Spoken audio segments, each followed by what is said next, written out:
Okay, I don't know whether it's actually working or not. I think it's working this time. It's showing me what it needs to show me this time at least. So, I guess that is good.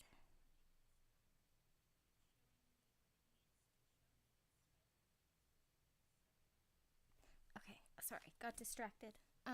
Anyway, so yes, I am a little late today, but we do know that Super Munchkin's home for the summer, so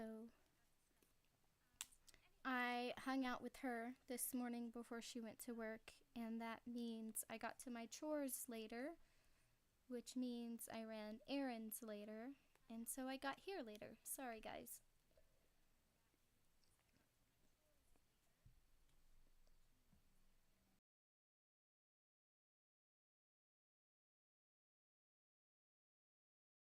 On that note, oh, we have the wrong image showing. That's okay. Let's see. We can fix that. There we go. All right. So, where were we? We are on chapter 4, Roland and Cuthbert.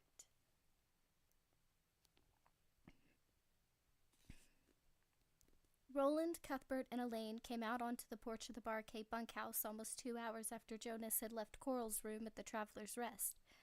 By then the sun was well rose up above the horizon. They weren't late risers by nature, but, as Cuthbert put it, we have a certain in-world image to maintain.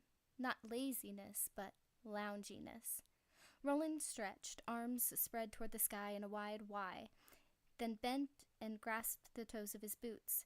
This caused his back to crackle. "I hate that noise," Elaine said.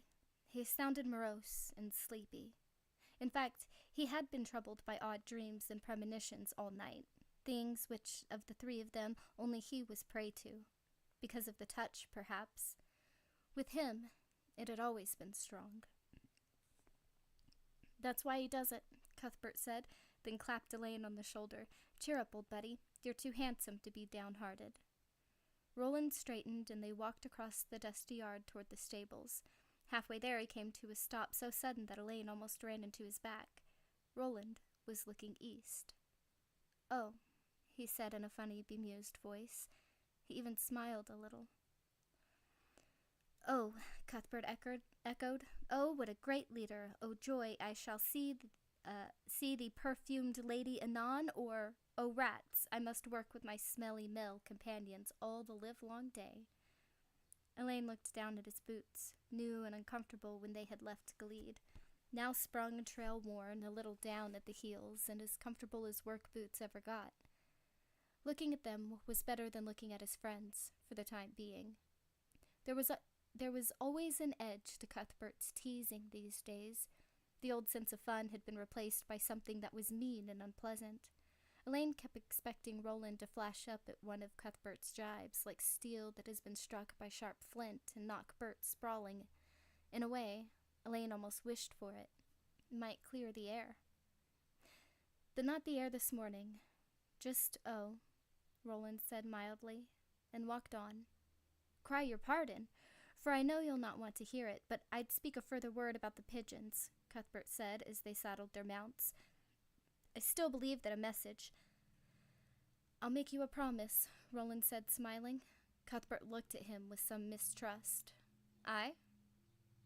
"If you still want to send by flight tomorrow morning, we'll do so. The one you choose shall be sent west to Gilead with the message of your devising banded to its leg. What do you say, Arthur Heath? Is it fair?" Cuthbert looked at him for a moment with a suspicion that hurt Elaine's heart. Then he also smiled. "Fair," he said. "Thank you." And then Roland said something which struck Elaine as odd and made the prescient part of him quiver with disquiet. "Don't thank me yet." "I don't want to go up there, Scythorin," Shimi said. An unusual expression had creased his normally smooth face, a troubled and fearful frown. "She's a scary lady. Scary as Barry, she is. Got a wart on her nose right here."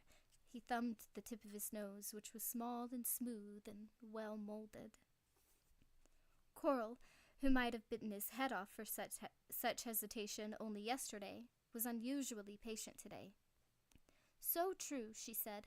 But Shimi, she asked for ye special, and she tips. You know she does, and well.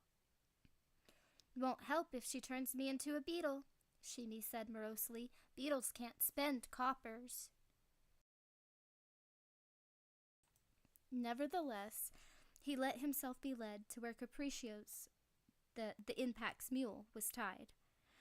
Barky had loaded two small tons over the mule's back. One, filled with sand, was just there for balance. The other held a fresh pressing of the graff Rhea had a taste for. Fair day's comin', Coral said brightly. Why, it's not 3 weeks now. Aye. Shimmy looked happier at this. He loved fair days passionately. The lights, the firecrackers, the dancing, the games, the laughter. When fair day came, everyone was happy, and no one spoke mean. A young man with coppers in his pocket is sure to have a good time at the fair, Coral said. That's true, Scythorin. Shimmy looked like someone who had just discovered one of life's great principles. Aye, true, so it is. Coral put Capricio's rope halter into Shimmy's palm and closed the fingers over it. Have a nice trip, lad. Be polite to the old crow, bow your best bow, and make sure you're back down the hill before dark. Long before I, Shimmy said, shivering at the very thought of still being up in the coos after nightfall. Long before, sure as loaves and fishes. Good lad. Coral watched him off, his pink sombrero now clapped on his head, leading the grumpy old pack mule by its rope. And as he disappeared over the brow of the first mild hill, she said it again. Good lad. Jonas waited on the flank of a ridge, belly down in the tall grass until the brats were an hour gone from the Barquet. He then rode to the ridge top and picked them out. 3 dots 4 miles away on the brown slope, off to their daily duty. No sign they suspected anything. They were smarter than they had at first glance given them credit for, but nowhere near as smart as they thought they were. He rode to within a 1/4 mile of the Barquet. Except for the bunkhouse and stable, a burned-out hulk in the bright sunlight of this early autumn day, and tethered his horses in a copse of cottonwoods that grew along the ranch house spring. Here, the boy had left some washing to dry. Jonas stripped the pants and shirts off the low branches upon which they had been hung, made a pile of them, pissed on them, and then went back to his horse.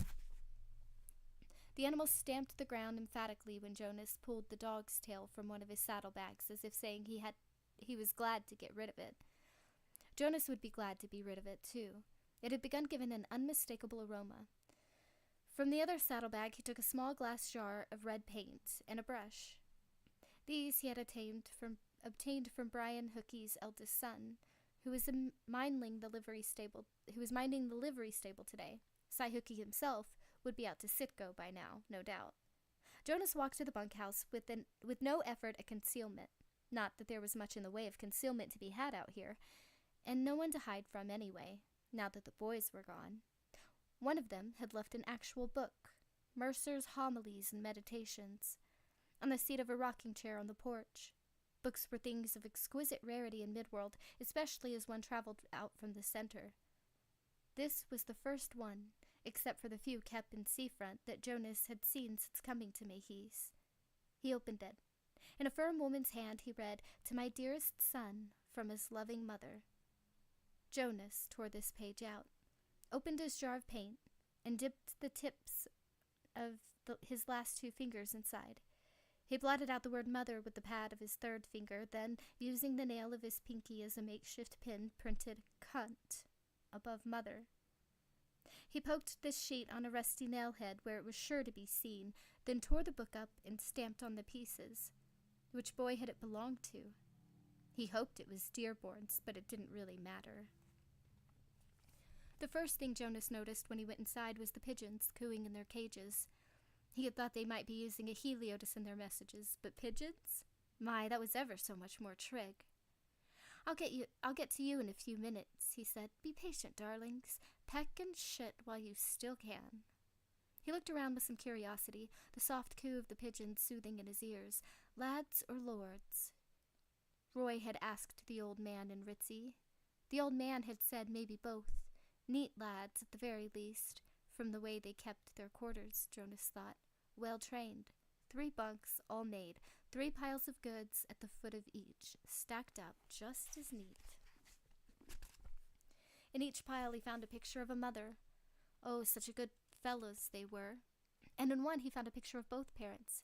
He had hoped for names, possibly documents of some kind, even love letters from the girl mayhap. But there was nothing like that. Lads or lords, they were careful enough. Jonas removed the pictures from their frames and shredded them. The goods he scattered to all points of the compass, destroying as much as he could in the limited time he had. When he found a linen handkerchief in the pocket of a pair of dress pants, he blew his nose on it and then spread it carefully onto the toes of the boy's dress boots, so that the green splat would show to good advantage. Good advantage. I pictured that as I read it, and it made me gag. Anyway, what could be more aggravating, more unsettling than to come home after a hard day spent tallying stock and find some stranger snot on your personal... Can you imagine that? Sorry, that's really gross, and my mind went there because I read it. Okay, where were we? Then to come home after a hard day spent tallying stock and find some stranger snot on your personals. The pigeons were upset now. They were incapable of scolding like jays or rooks, but they tried to flutter away from him when he opened their cages. It did no good, of course. He caught them one by one and twisted their heads off. That much accomplished, Jonas popped one bird beneath the straw stick pillow of each boy. Beneath one of these pillows he found a small bonus, paper strips and a storage pen, undoubtedly kept for the composition of messages. He broke the pen and flung it across the room. The strips he put in his own pocket. Paper always came in handy. With the pigeons seen to, he could hear better. He began walking slowly back and forth on the board floors, head cocked, listening. When Elaine came riding up to him at a gallop, Roland ignored the boy's strained white face and burning, frightened eyes. "I make it 30 on my side," he said, "all with the barony brand, crown and shield. You?" "We have to go back," Elaine said. "Something's wrong. It's the touch. I never felt it so clear." "Your count?" Roland asked again. There were times such as now when he found Elaine's ability to use the touch more annoying than helpful. 40, or 41, I forget, and what does it matter? "They've moved what they don't want us to count, Roland. Didn't you hear me? We have to go back. Something's wrong. Something's wrong at our place." Roland glanced toward Bert, riding peaceably some 500 yards away. Then he looked back at Elaine, his eyebrows raised in a silent question. "Bert? He's numb to the touch and always have been. You know it. I'm not. You know I'm not. Roland, please. Wherever it is, whoever it is will see the pigeons, maybe find our guns." The normally phlegmatic Elaine was nearly crying in his excitement and dismay. "If you won't go back with me, give me leave to go back myself. Give me leave, Roland, for your father's sake." "For your father's sake, I give you none," Roland said. "My count is 31. Yours is 40. Yes, we'll say 40. 40's a good number. Good as any I want. Now we'll change sides and count again." "What's wrong with you?" Elaine almost whispered. He was looking at Roland as if Roland had gone mad. "Nothing." "You knew. You knew when we left this morning." "Oh, I might have seen something," Roland said. "A reflection, perhaps, but... Do you trust me, Al? That's what matters, I think. Do you trust me, or do you think I lost my wits when I lost my heart, as he does?" He jerked his head in Cuthbert's direction. Roland was looking at Elaine with a faint smile on his lips, but his eyes were ruthless and distant. It was Roland's over-the-horizon look. Elaine wondered if Susan Delgado had seen that expression yet, and if she had, what she made of it. "I trust you." By now Elaine was so confused that he didn't know for sure if that was a lie or the truth. "Good. Then switch sides with me. My count is 31, mind." 31, Elaine agreed.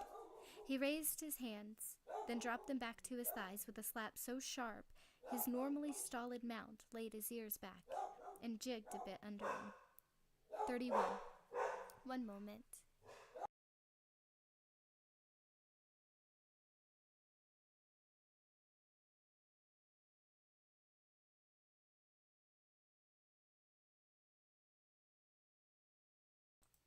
Oh, they're gonna bark no matter what at this point, I think. Sorry.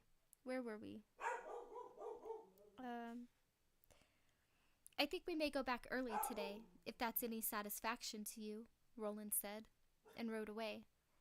Elaine watched him. He'd always wondered what went on in Roland's head, but never more than now. Creak, creak, creak. Here's what he'd been listening for, and just as Jonas was about to give up the hunt, he'd expected to find their hidey hole a little closer to their beds, but they were trig, all right. He went to one knee and used the blade of his knife to pry up the board which had creaked. Under it were 3 bundles, each swaddled in dark strips of cotton cloth. These strips were damp to the touch and smelled fragrantly of gun oil. Jonas took the bundles out and unwrapped each, curious to see what sort of calibers the youngsters had bought. The answers turned out to be serviceable but undistinguishable. 2 of the bundles contained single 5-shot revolvers of a type then called, for no reason I know, Carvers. The third contained 2 guns, 6 shooters of higher quality than Carvers. In fact, for one heart-stopping moment, Jonas thought he had found the big revolvers of a gunslinger, true blue steel barrels, sandalwood grips, bores like mine shafts. Such guns he could not have left, no matter what the cost to his plan. Seeing the plain grips was thus something of a relief. Disappointment was never a thing you looked for, but it had a wonderful way of clearing the mind. He rewrapped the guns and put them back, put the boards back as well. A gang of ne'er-do-well clots from town might possibly come out here. It might possibly vandalize the unguarded bunkhouse, scattering what they didn't tear up. But finding a hiding place such as this? No, my son, not likely. Do you really think they'll believe it was hooligans from town that did this? They might. Just because he had underestimated them to start with didn't mean he should turn about face and begin overestimating them now. And he had the luxury of not needing to care. Either way, it would make them angry enough to rush full tilt around their hillock, perhaps, to throw caution to the wind and reap the whirlwind. Jonas poked the end of the severed dog's tail into one of the pigeon cages so it stuck up like a huge mocking feather. He used the paint to write such charming boyish slogans as "Suck my prick" and "Go home, you rich fuckers" on the walls. Then he left standing on the porch for a moment to verify he still had the barquet to himself. Of course he did. Yet for a blink or two there at the end, he'd felt uneasy, almost as though he'd been scented by some sort of in-world telepathy mayhap. There is such, you know it, the touch it's called. Aye, but that was the tool of gunslingers, artists, and lunatics, not of boys, be they lords or just lads. Jonas went back to his horse, at a near trot nevertheless, mounted, and rode toward town. Things were reaching the boil, and there would be a lot to do before a demon moon rose full in the sky. Rhea's hut, its stone walls and the cracked guijarros of its roof slimed with moss, huddled on the last hill of the Coos. Beyond it was a magnificent view northwest. The bad grass, the desert, Hanging Rock, Eyebolt Canyon. But scenic vistas were the last thing on Shimi's mind as he led Capriccio cautiously into Rhea's yard not long after noon. He'd been hungry for the last hour or so, but now the pangs were gone. He hated this place worse than any other in Barony, even more than the Sitco with its big towers always going creakety-creak and clangety-clang. "Sai?" he called, leading the mule into the yard. Cappy balked as they neared the hut, planting his feet and lowering his neck. But when Shimi tugged the halter, he came on again. Shimi was almost sorry. "Ma'am? Nice old lady that wouldn't hurt a fly? You there yet? It's good old Shimi with your grath."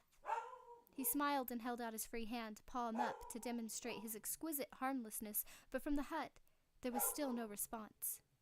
Shimi felt his guts first coil, then cramp.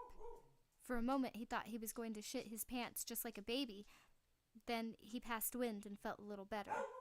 In his bowels, at least. He walked on, liking this less at every step. The yard was rocky and the straggling weeds yellowish, as if the hut's resident had blighted the very earth with her touch. That was a garden, and Shimi saw that vegetables still in it, pumpkins and sharp-root mostly, were muties. Then he noticed the garden stuffy guy. It was almost a mutie, a nasty thing with 2 straw heads instead of 1, and what appeared to be a stuffed hand in a woman's satin glove poking out of the chest area. Cy Thorin'll never talk me up here again, he thought, not for all the pennies in the world. The hut's door stood open. To Shimi, it looked like a gaping mouth. A sickish, dank smell drifted out. Shimi stopped about 15 paces from the house, and when Cappy nuzzled his bottom as if to ask what was keeping them, the boy uttered a brief screech. The sound of it almost sent him running, and it was only by exercising all his willpower that he was able to stand his ground. The day was bright, but up here on this hill, the sun seemed meaningless. This wasn't the first trip up here, and Raya's hill had never been pleasant, but it was somehow worse now.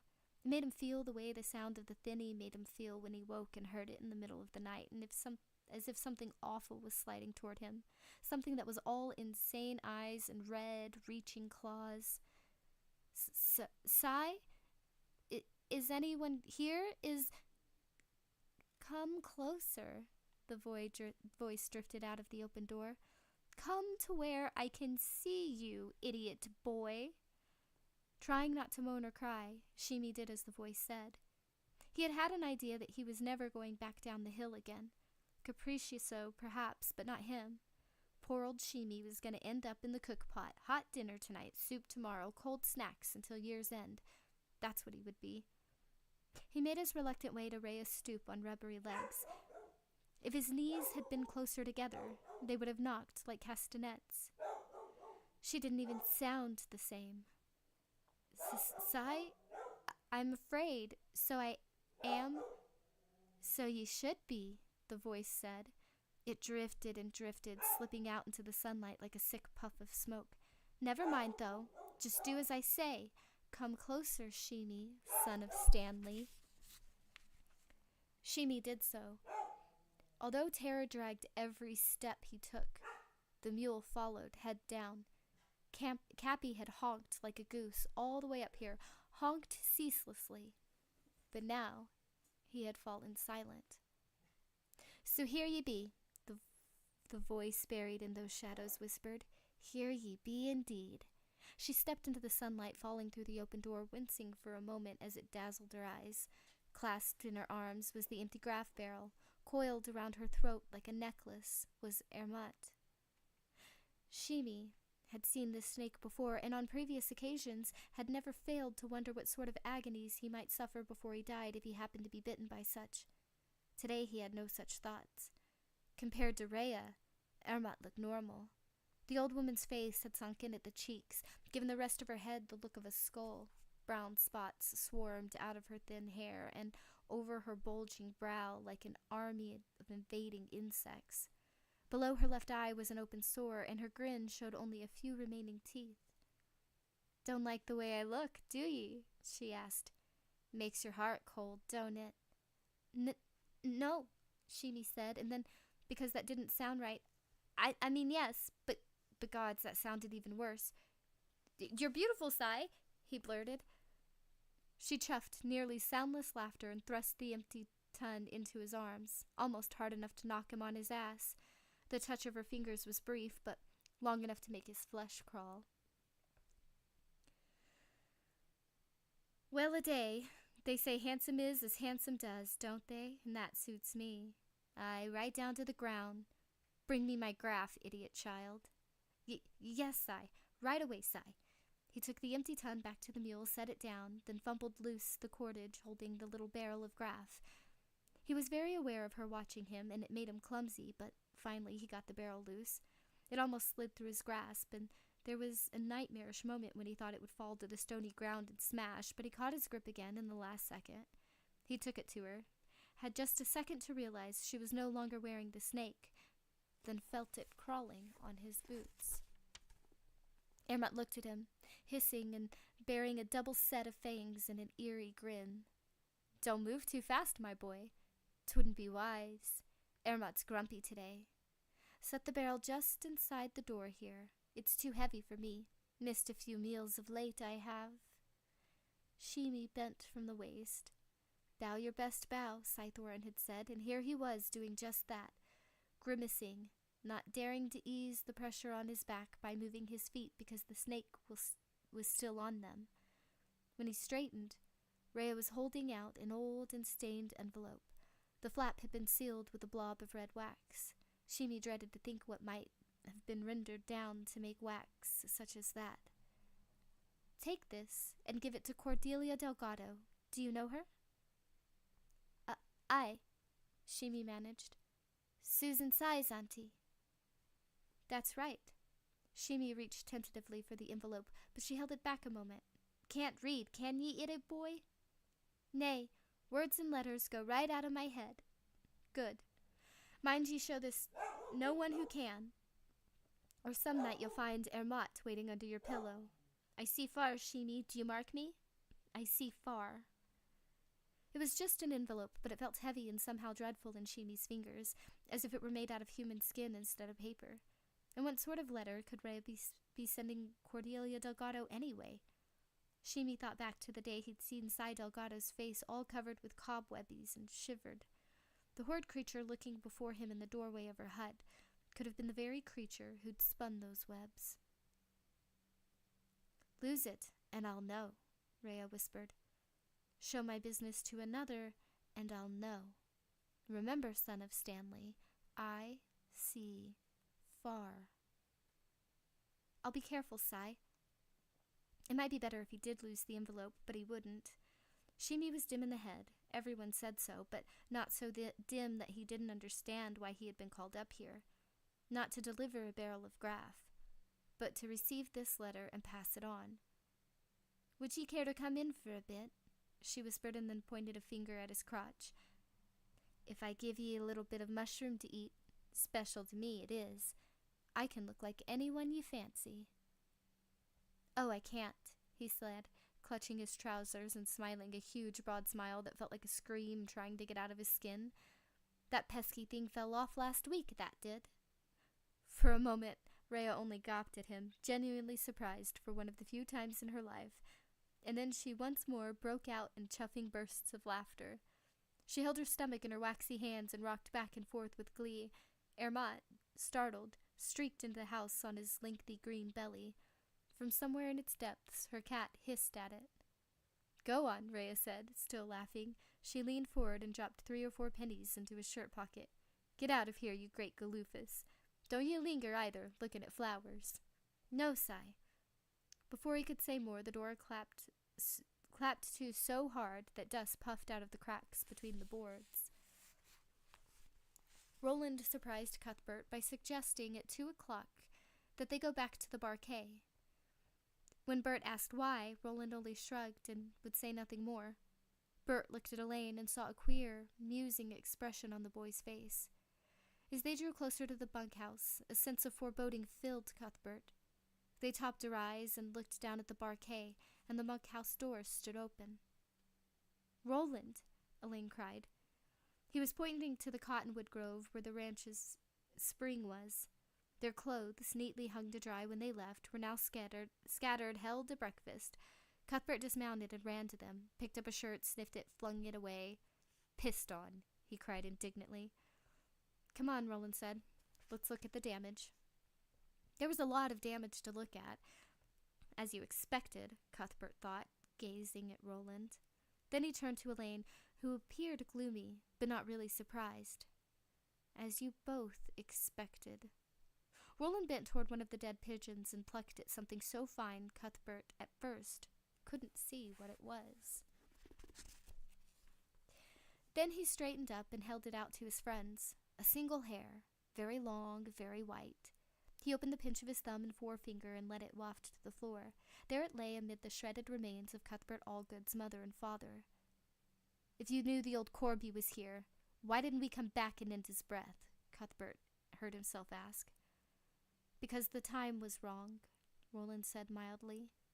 He would have done it, had it been one of us in his place destroying his things. We're not like him, Roland said mildly. I'm going to find him and blow his teeth out the back of his head. Not at all. Roland said mildly. If Bert had to listen to one more mild word from Roland's mouth, he would run mad. All thoughts of fellowship and quartet left his mind, which sank back into his body and was at once obliterated by simple red fury. Jonas had been here. Jonas had pissed on their clothes, called Elaine's mother a cunt, torn up their most treasured pictures, painted childish obscenities on their wall, killed their pigeons. Roland had known and done nothing. Intended to continue doing nothing.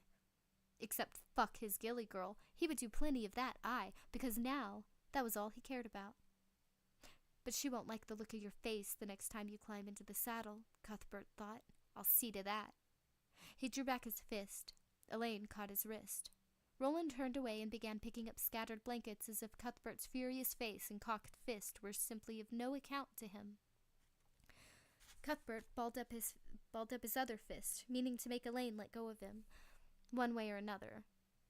But the sight of his friend's round and honest face, so guileless and dismayed, quieted his rage a little.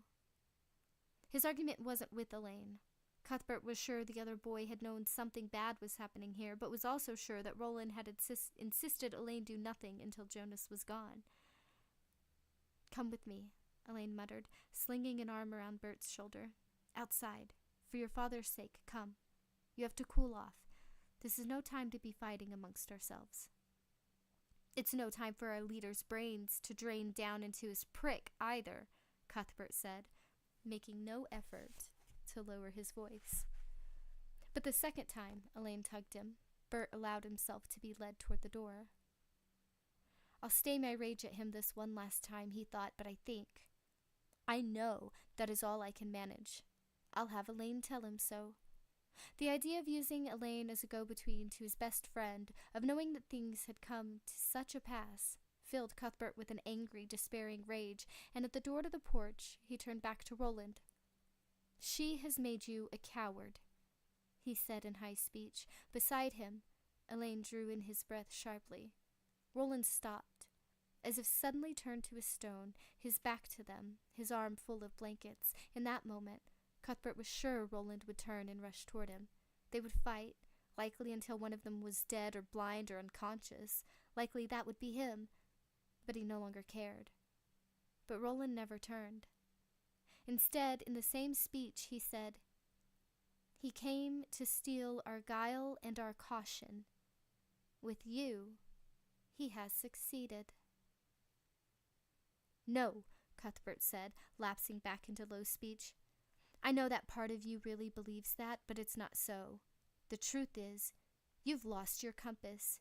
You've called your careless love and made a virtue of irresponsibility. For God's sake, come." Elaine nearly snarled and yanked him out the door. With Roland out of sight, Cuthbert felt his rage veering toward Elaine in spite of himself. It turned like a weather vane when the wind shifts. The two of them stood facing each other in the sunshiny doorway, Elaine looking unhappy and distracted, Cuthbert with his hands knotted in a fist so tight they trembled at his sides. "Why do you always excuse him? Why?" Out on the drop, he asked if I trusted him. I said I did. And I do. "Then you're a fool. And he's a gunslinger. If he says we must wait longer, we must. He's a gunslinger by accident. A freak. A mutie." Elaine stared at him in silent shock. "Come with me, Elaine. It's time to end this mad game. We'll find Jonas and kill him. Our quartet is broken. We'll make a new one, you and I." "It's not broken. If it does break, it'll be you responsible. And for that, I'll never forgive you." Now it was Cuthbert's turn to be silent. "Go for a ride, why don't you? A long one. Give yourself time to cool off. So much depends on our fellowship." "Tell him that." "No, I'm telling you. Jonas wrote a foul word about my mother. Don't you think I'd go with you just to avenge that? If I didn't think that Roland was right, that it's what Jonas wants, for us to lose our wits and come charging blindly around our hillock." "That's right, but it's wrong, too," Cuthbert said. Yet his hands were slowly unrolling, fists becoming fingers again. "You don't see. And I don't have the words to explain. If I say that Susan has poisoned the well of our Catet, you will call me jealous. Yet I think she has. All unknowing and all unmeaning, she poisoned his mind. And the door to hell is opened. Roland feels the heat from the door and thinks it's only his feelings for her. But we must do better, Al. We must think better. For him as well as for ourselves and our fathers. Are you calling her our enemy? No. It would be easier if she was. He took a deep breath, let it out, took another and let it out, and took a third and let it out. With each one he felt a little saner, a little more himself. Never mind. There's no more to say on it for now. Your advice is good. I think I will take a ride. A long one. Bert started toward his horse, then turned back. Tell him he's wrong. Tell him that even if he's right about waiting, he's right for the wrong reasons, and that makes him all the way wrong. He hesitated. Tell him what I said about the door to hell. Say that's my piece of the touch. Will you tell him? Yes. Stay away from Jonas, Bert.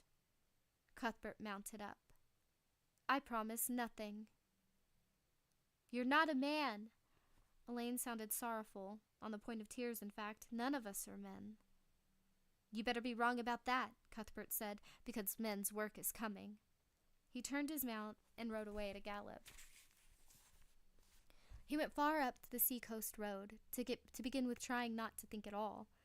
He found that sometimes unexpected things wandered into your head if you left the door open for them. Useful things often.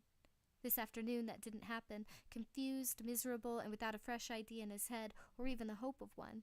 Bert at last turned back to Hanbury. He rode the high street from end to end, waving or speaking to people who hailed him. The three of them had met a lot of good people here.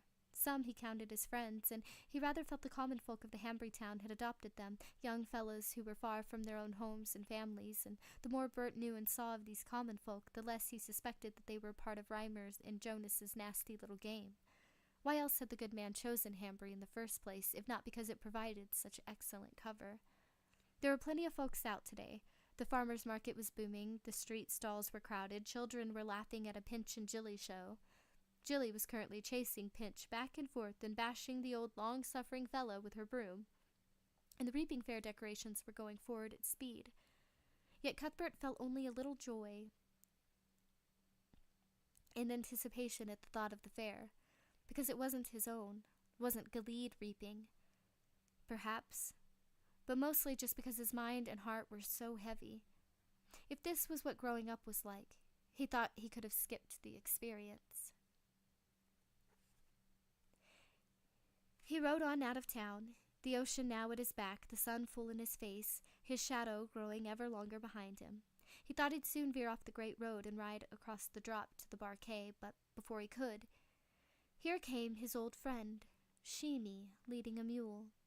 Sheemy's head was down, his shoulders slumped, his pink brera askew, his boots dusty. To Cuthbert he looked as though he had walked all the way from the tip of the earth.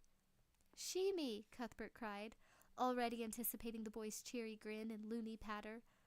Long days and pleasant nights, how are you? Sheemy lifted his head and the brim of his sombrero came up.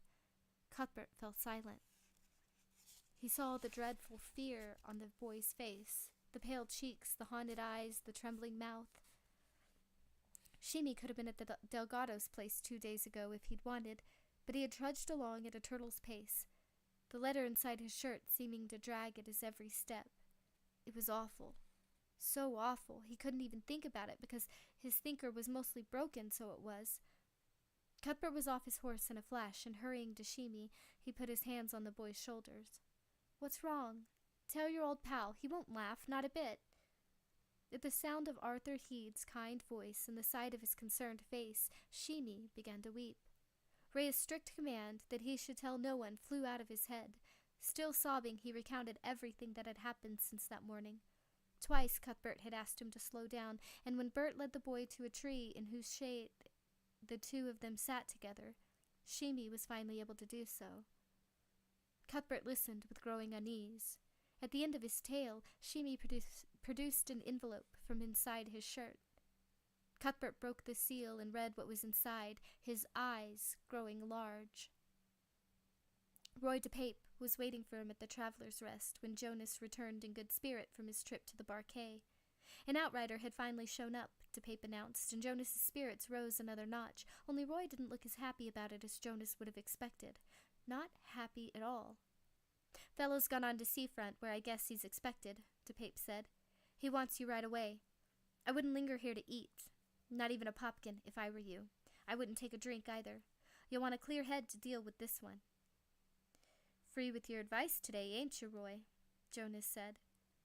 He spoke in a heavily sarcastic tone, but when Petty brought him a tot of whiskey, he sent it back and asked for water instead. Roy had a bit of a look to him, Jonas decided. Too pale by half was good old Roy. And when Sheb sat down at his piano bench and struck a chord, DePape jerked in that direction, one hand dropping to the butt of his gun. Interesting. A little disquieting. "Spill it, son. What's got your back hair up?" Roy shook his head sullenly. "Don't rightly know." "What's this fellow's name?" "I didn't ask. He didn't say. He showed me Farson's sigil, though. You know?" DePape lowered his voice a little. "The eye?" Jonas knew all right. He hated that wide-open, staring eye.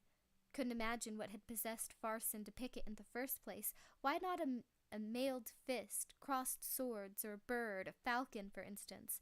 A falcon would have made a fine sigil. But that eye... "All right," he said, finishing the glass of water. It went down better than whiskey would have done anyway. Dry as a bone he'd been. "I'll find out the rest for myself, shall I?" As he reached the bat-wing doors and pushed them open, DePape called his name. Jonas turned back. "He looks like other people," DePape said. "What do you mean?" "I don't hardly know." DePape looked embarrassed and bewildered, but dogged, too, sticking to his guns. "We only talked 5 minutes in all, but once I looked at him and thought it was the old bastard from Ritzy, the one I shot. A little bit later I'd throw him a glass and think, hellfire, it's my old pa standing there. Then that went by, too, and he looked like himself again." "And how's that?" "You'll see for yourself, I reckon. I don't know if you'll like it much, though." Jonas stood with one bat wing pushed open, thinking. Roy, 'twasn't Farson himself, was it? The good man in some sort of disguise? DePape hesitated, frowning, and then shook his head. "No." "Are you sure? We only saw him the once, remember? Not close to." Latigo had pointed him out. 16 months ago that had been, give or take. "I'm sure. You remember how big he was?" Jonas nodded. Farson was no Lord Perth, but he was 6 feet or more and broad across at both brace and basket. "This man's Clay's height or less, and he stays the same height no matter who he looks like." DePape hesitated a moment and said, "He laughs like a dead person. I could barely stand to hear him do it." "What do you mean, like a dead person?" Roy DePape shook his head. "Can't rightly say." 20 minutes later, Eldred Jonas was riding beneath Come in Peace and into the courtyard of Seafront, uneasy because he expected Latigo, and unless Roy was very much mistaken, it wasn't Latigo he was getting. Miguel shuffled forward, grinning his gummy old grin, and took the reins of Jonas's horse. Reconcocimiento. "Por nada, jefe." Jonas went in, saw Olive Thorne sitting in front parlor like a forlorn ghost, and nodded to her. She nodded back and managed a wan smile. "Sigh, Jonas, how well you look. If you see heart. Cry your pardon, lady, but it's the Chancellor I've come to see," Jonas said. He went on quickly upstairs toward the Chancellor's suite of rooms, then down a narrow stone hall lit, and not too well, with gas jets.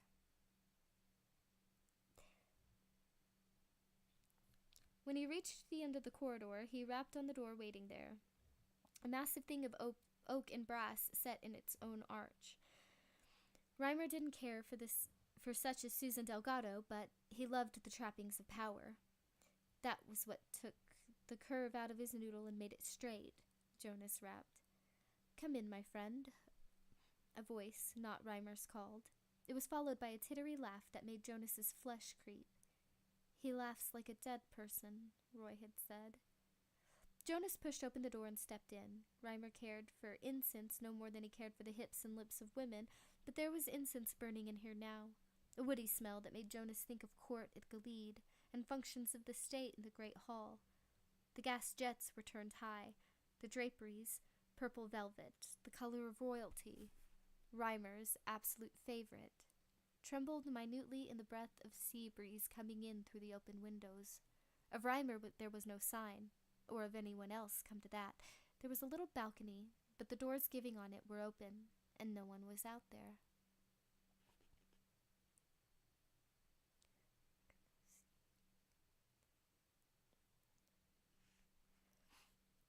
Jonas stepped a little further into the room, glancing into a framed mirror at the far side to check behind him without turning his head.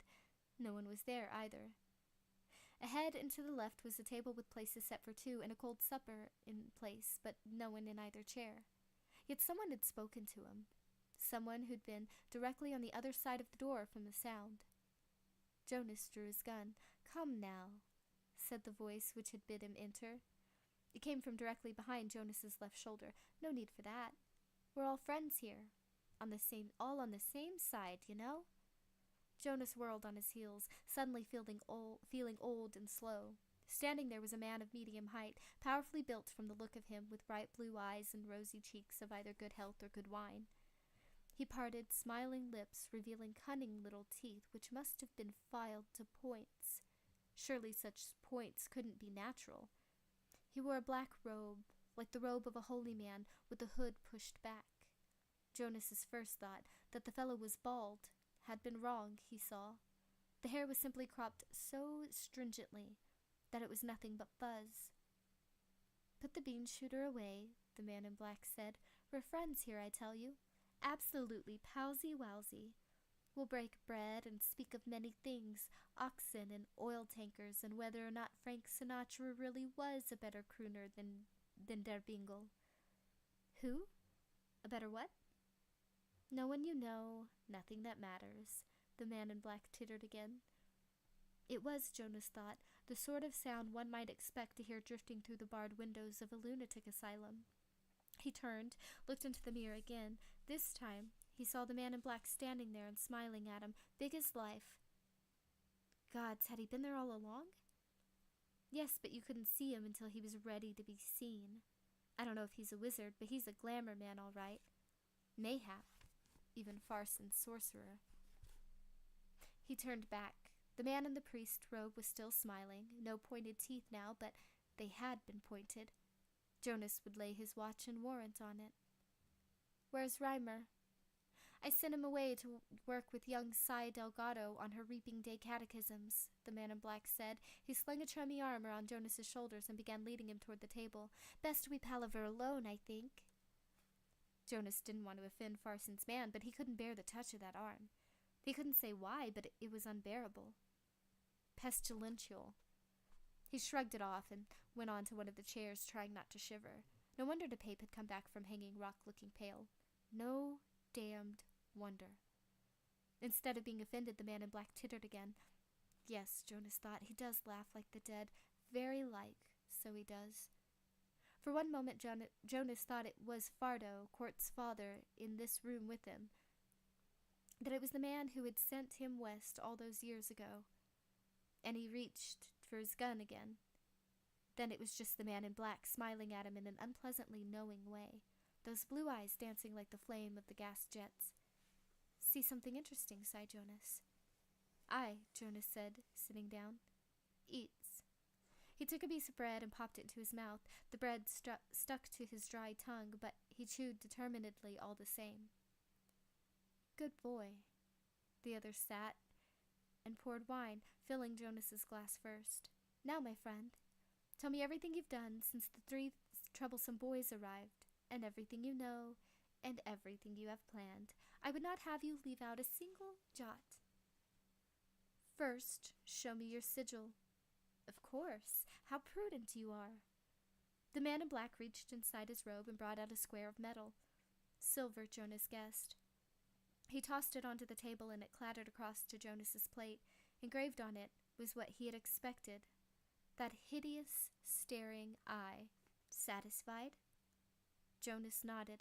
Slide it back to me.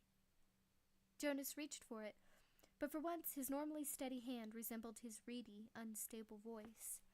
He watched his fingers tremble for a moment, then lowered the hand quickly to the table. I don't want to.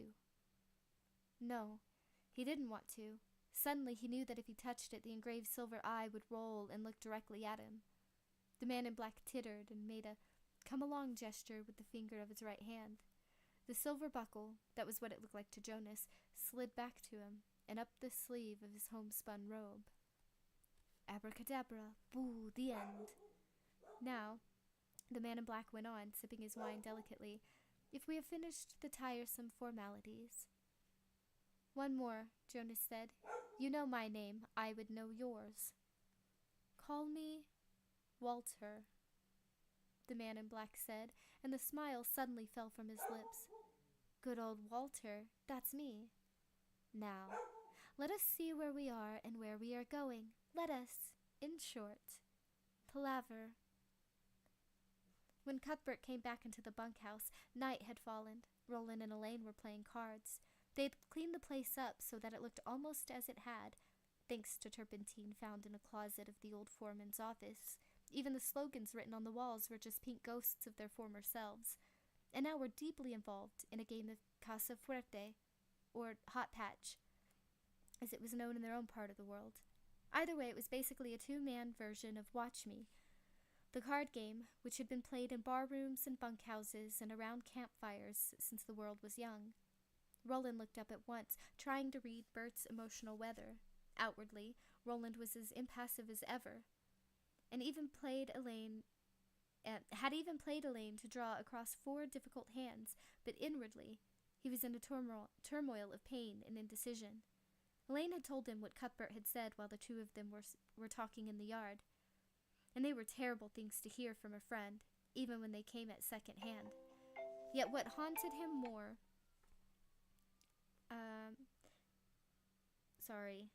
I had to turn off the alarm, and that made me lose my place.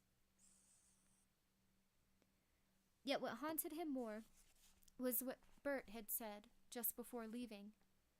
You've called your carelessness love and made a virtue of irresponsibility. Was there even a chance he had done such a thing? Over and over he told himself no, that of course he had ordered them to what he had ordered them to follow was hard but sensible, the only course that made sense. Cuthbert's shouting was so much angry wind brought on by nerves, and his fury at having their private place defiled so outrageously.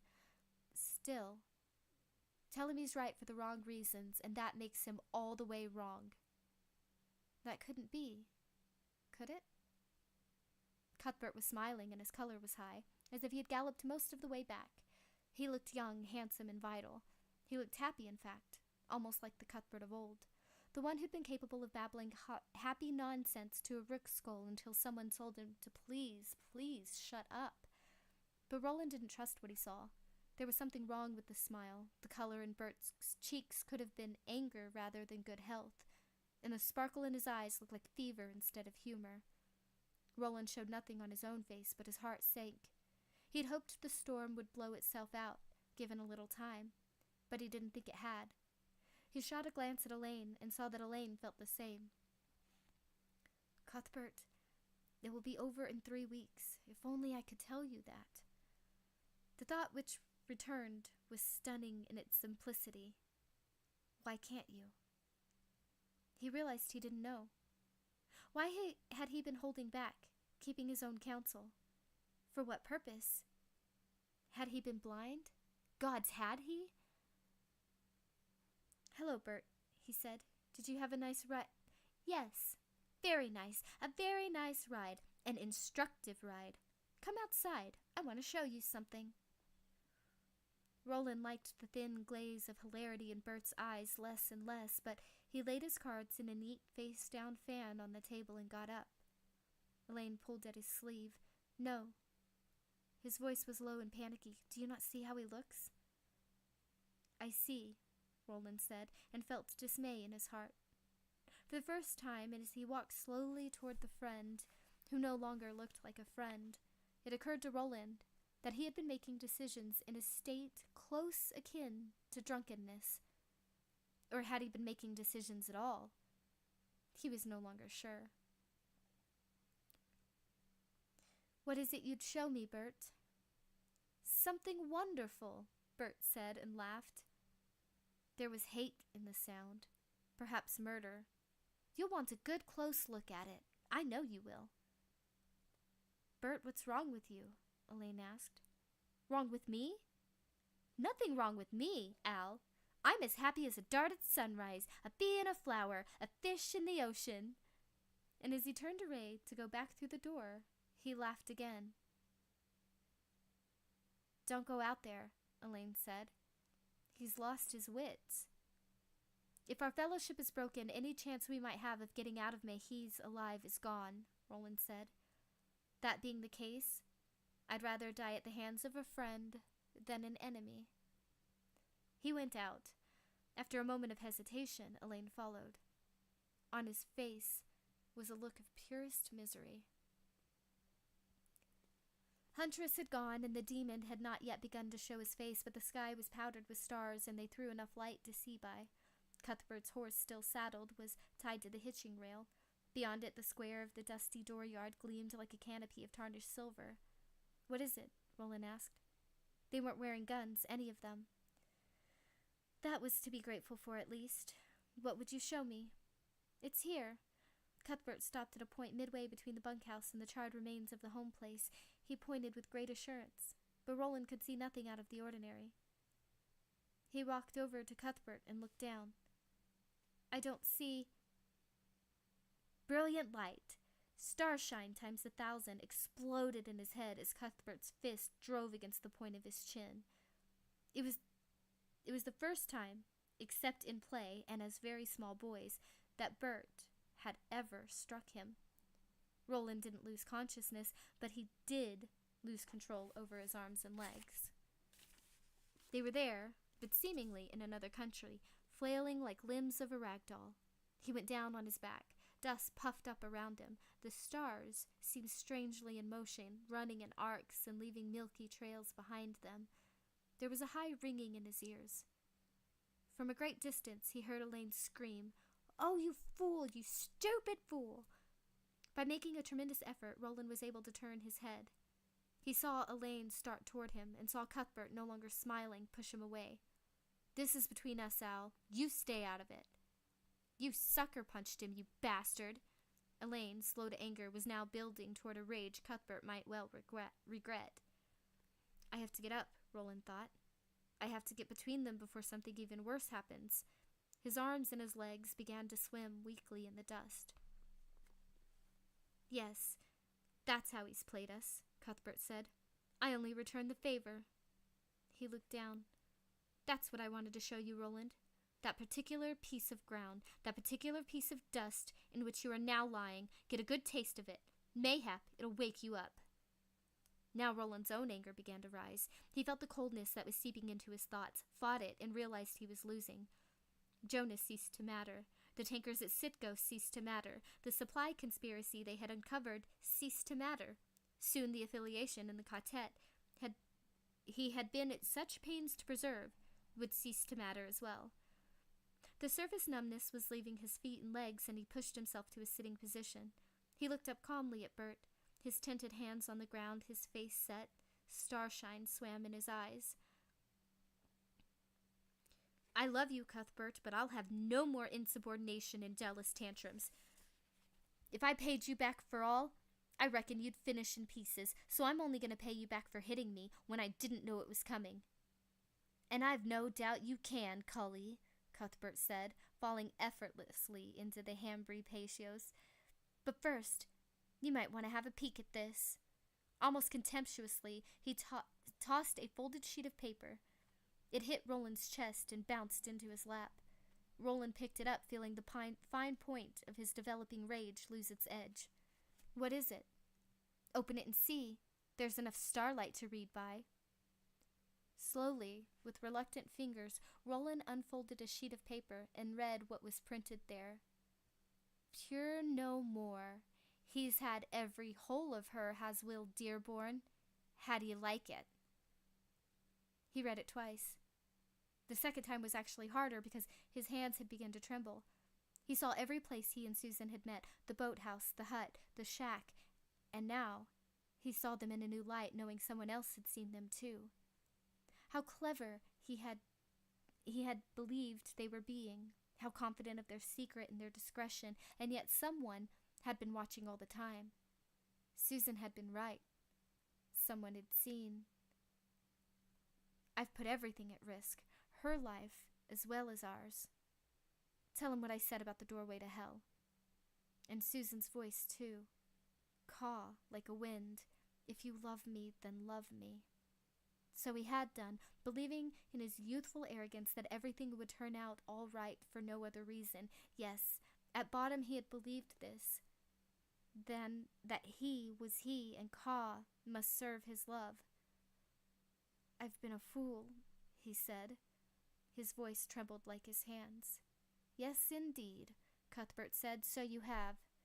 He dropped to his knees in the dust facing Roland. "Now if you want to hit me, hit away. Hard as you want and as many as you can manage. I'll not hit back. I've done all I can to wake you up to your responsibilities. If you still sleep, so be it. Either way, I still love you." Bert put his hands on Roland's shoulders and briefly kissed his friend's cheek. He got to his feet, still holding the letter in one dusty hand, the other ineffectually brushing his cheeks and leaving a damp smear there. When he staggered and Cuthbert put out a hand to steady him, Roland pushed him so hard that Cuthbert himself would have fallen if Elaine hadn't caught hold of his shoulders. Then slowly Roland went back down again, this time in front of Cuthbert and with his hands up and his head down. "Roland, no," Cuthbert cried. "Yes," Roland said. "I have forgotten the face of my father and cry your pardon." "Yes, all right, for God's sake, yes." Cuthbert now sounded as if he were crying himself. "Just please get up. It breaks my heart to see you so." "And mine to be so," Roland thought, "to be humbled so, but I brought it upon myself, didn't I? This dark yard with my head throbbing and my heart full of shame and fear, this is mine. Bought and paid for." They helped him up, and Roland let himself be helped. "It's quite a left, Bert," he said in a voice that almost passed for normal. "Only when it's going towards someone who doesn't know it's coming," Cuthbert replied. "This letter, how did you come by it?" Cuthbert told of meeting Sheeny, who had been dithering along in his own misery as if waiting for Caw to intervene, and in the person of Arthur Heath, Caw had. "From the witch," Roland mused. "Yes, but how did she know? For she never leaves the Coos, or so Susan tells me. I can't say, nor do I much care. What I'm most concerned about right now is making sure that Sheeny isn't hurt because of what he told me and gave me. After that, I'm concerned that what old witch Rhea has tried to tell once, she doesn't try to tell again." "I've made at least one terrible mistake," Roland said, "but I don't count loving Susan as another. That was beyond me to change, as it was beyond her. Do you believe that?"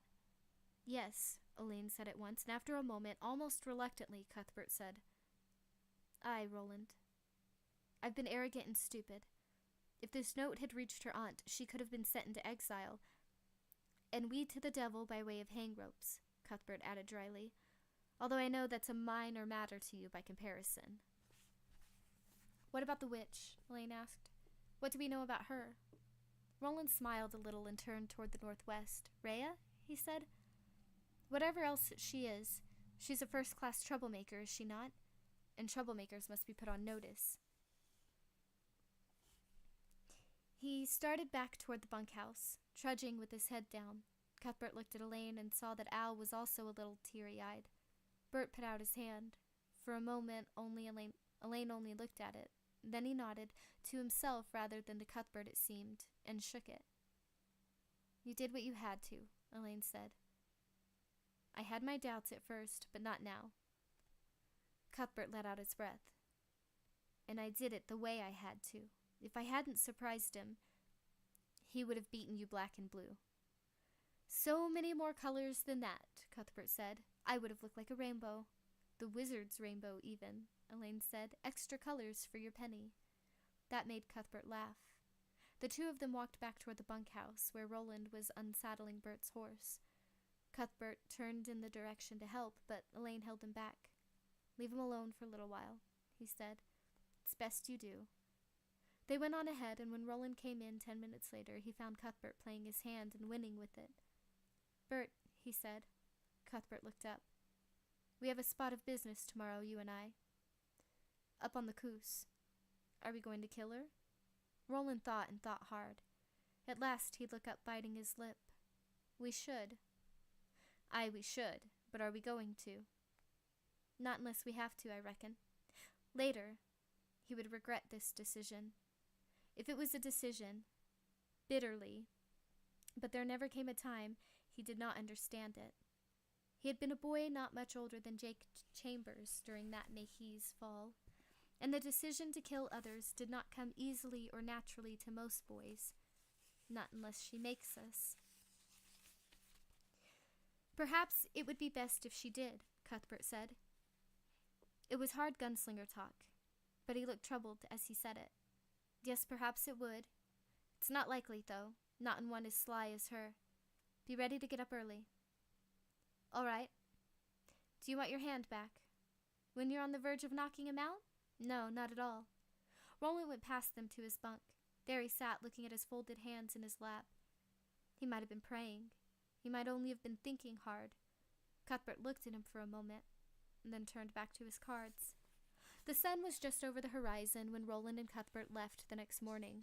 The drops, still drenched with morning dew, seemed to burn with orange fire in early light. Their breath and that of the horses puffed frosty in the air. It was a morning neither of them ever forgot.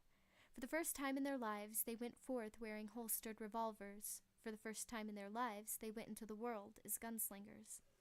Cuthbert said not a word. He knew that if he started, he'd do nothing but babble great streams of his unusual nonsense, and Roland was quiet by nature. There was only one exchange between them, and it was brief. I said I made at least one very bad mistake, Roland told him. One that this note, he touched his breast pocket, brought home to me. Do you know what that mistake was? Not loving her, not that, Cuthbert said. You called that call, and I call it the same. It was a relief to be able to see this, and a greater one to believe it. Cuthbert thought he could even accept Susan herself now, not as his best friend's lover, a girl he had wanted himself for the first time he saw her, but as a part of their entwined fate. No, Roland said, not loving her, but thinking that love could somehow be apart from everything else, that I could live two lives, one with you and Al in our job here, and one with her. I thought that love could lift me above Caw, the way a bird's wings can take it above all things that would kill it and eat it otherwise. Do you understand? It made you blind. Cuthbert spoke with a gentleness quite foreign to the young man who'd suffered through the last 2 months. Yes, Roland said sadly. It made me blind. But now I see. Come on, a little faster, if you please. I want to get this over. They rode up the ruddy cart tracks along which Susan, a Susan which had known a good deal less about the ways of the world, had come singing careless love beneath the light of the kissing moon. Where the track opened into Rhea's yard, they stopped. Wonderful view, Roland murmured. You can see the whole sweep of the desert from here.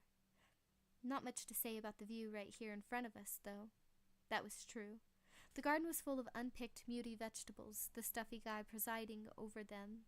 Either a bad joke or a bad omen. The yard supported just one tree, now molting, sickly-looking fall leaves like an old vulture shedding its feathers. Beyond the tree was the hut itself, made of a rough stone and topped by a single sooty pot of a chimney, with either a hex sign painted on it, in sneering yellow. At the rear corner, beyond one overgrown window, was a woodpile. Roland had seen plenty of huts like it. The three of them had passed any number on their way here from Gilead, but never one that felt as powerfully wrong as this. He saw nothing untoward, yet there was a feeling too strong to be denied of a presence, one that watched and waited. Cuthbert felt it too. "Do we have to go closer?" he swallowed. "Do we have to go in? Because, Roland, the door is open. Do you see?" He saw, as if she expected them, as if she was inviting them in, wanting them to sit down with her to some unspeakable breakfast. "Stay here." Roland gigged to rush her forward. "No, I'm coming." "No, cover my back. If I need to go inside, I'll call you to join me. But if I need to go inside, the old woman who lives here will breathe no more. As you said, that might be for the best." At every slow step Rusher took, the feeling of wrongness grew in Roland's heart and mind. There was a stench to the place, a smell like rotten meat and hot putrefied tomatoes. It came from the hut, he supposed, but it also seemed to come wafting out of the very ground, and at every step the whine of the dinnies seemed louder, as if the atmosphere of this place somehow magnified it. Susan came up here alone, and in the dark, he thought. Gods, I'm not sure I could have come up here in the dark with my friends for company. He stopped beneath the tree, looking through the open door 20 paces away. He saw what could have been a kitchen, the legs of a table, the back of a chair, filthy hearthstone. No sign of a lady in the house, but she was there. Roland could feel her eyes crawling on him like loathsome bugs. I can't see her because she's used her art to make herself dim, but she's there. And just perhaps he did see her. The air had a strange shimmer just inside the door to the right, as if it had been heated. Roland had been told that you could see someone who was dim by turning your head and looking from the corner of your eye. He did that now. "Roland?" Cuthbert called from behind him. "Fine so far, Bert," barely paying attention to the words he was saying, because yes, that shimmer was clearer now, and it had almost the shape of a woman. It could be his imagination, of course, but at that moment, as if understanding he'd seen her, the shimmer moved further back into the shadows. Roland glimpsed the swinging hem of an old black dress, there and then gone. No matter. He had not come to see her, but only to give her a single warning, which was one more than any of their fathers would have given her, no doubt. "Rhea," his voice rolled in harsh tones of the old stern and commanding. 2 yellow leaves fell from the tree as if shivered loose by that voice, and one fell in his black hair. From the hut came only a waiting, listening silence, and then the discordant, jeering yowl of a cat. "Rhea, daughter of Nun, I brought something back to you, woman. Something you must have lost." From his shirt he took the folded letter and tossed it to the stony ground. "Today I've been your friend, Rhea. If this had gone where you intended it to go, you would have paid with your life." He paused. Another leaf drifted down from the tree. This one landed in Rusher's mane. "Hear me well, Rhea, daughter of Nun, and understand me well. I have come here under the name of Will Dearborn, but Dearborn is not my name, and it is the affiliation I serve. More, 'tis all which lies behind the affiliation. 'Tis the power of the white. You have crossed the way of our call, and I warn you only this once. Do not cross it again. Do you understand?" Only that waiting silence. "Do not touch a single hair on the head of the boy who carried your bad-natured mischief hence, or you'll die. Speak not another word of those things you know, or think you know, to anyone. Not to Cordelia Delgado, not to Jonas, nor Reimer, nor to Thorin, or you'll die. Keep your peace, and we will keep ours. Break it, and we'll steal you. Do you understand?" More silence, dirty windows peering at him like eyes. A puff of breeze sent more leaves showering down around him and caused the stuffy guy to creak nastily on the pole. Roland thought briefly of the cook, Hax, twisting at the end of his rope. "Do you understand?" No reply, not even a shimmer, could he see through the open door now. "Very well," Roland said. "Silence gives consent." He gigged his horse around, and as he did, his head came up a little, and he saw something green shifting above him among the yellow leaves. There was a low, hissing sound.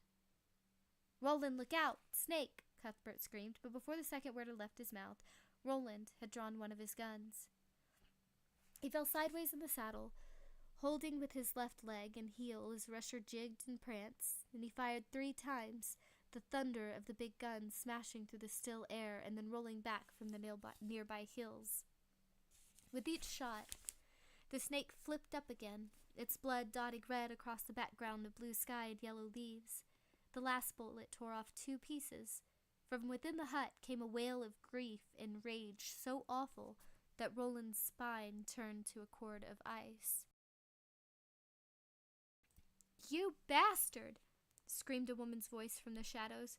"Oh, you murdering Cole! My friend! My friend!"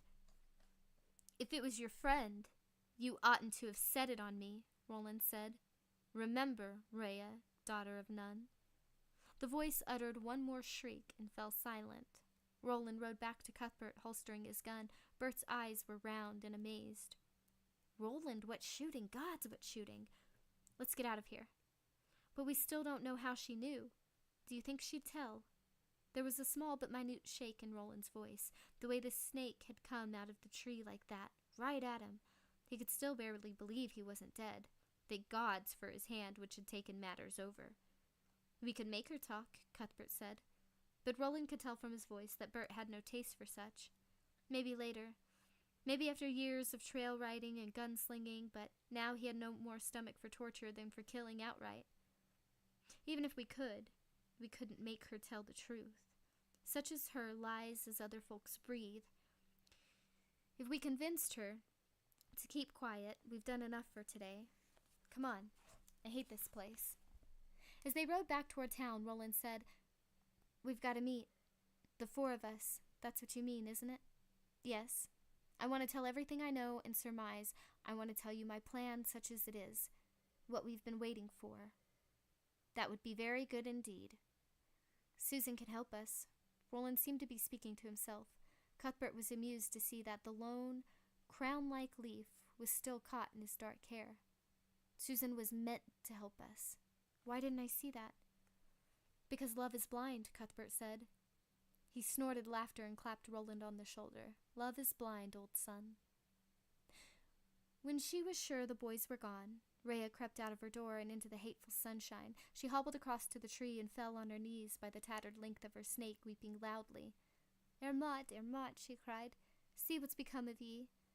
There was his head, the mouth frozen open, the double fangs still dripping poison, clear drops that shone like prisms in the day's strengthening light. The glazing eyes glared. She picked Ermo up, kissed the scaling mouth, licked the last of the venom from the exposed needles, crooning and weeping all the while. Next, she picked up the long and tattered body with her other hand, moaning at the holes which had been torn into Ermot's satiny hide. The holes and the ripped flesh beneath. Twice she'd put the head against the body and spoke incantations, but nothing happened. Of course not. Ermot had been beyond 8 of her spells. Poor Ermot. She held his head to one flattened old Doug and his body to the other. Then, with the last of his blood wetting the bodice of her dress, she looked in the direction the hateful boys had gone. "I'll pay ye back," she whispered. "By all the gods that ever were, I'll pay ye back, when ye least expect it. There Rhea will be, and your screams will break your throats. Do you hear me? Your screams will break your throats." She knelt a moment longer and then got up and shuffled back to her hut, holding Ermot to her bosom. And next week we shall start Chapter 5, Wizard's Rainbow. I may or may not have a stream here in a little bit or later this evening. I don't know. It just depends. We'll see how it goes. But thank you for joining me, and we shall continue reading next week. Smile bunches, laugh lots, and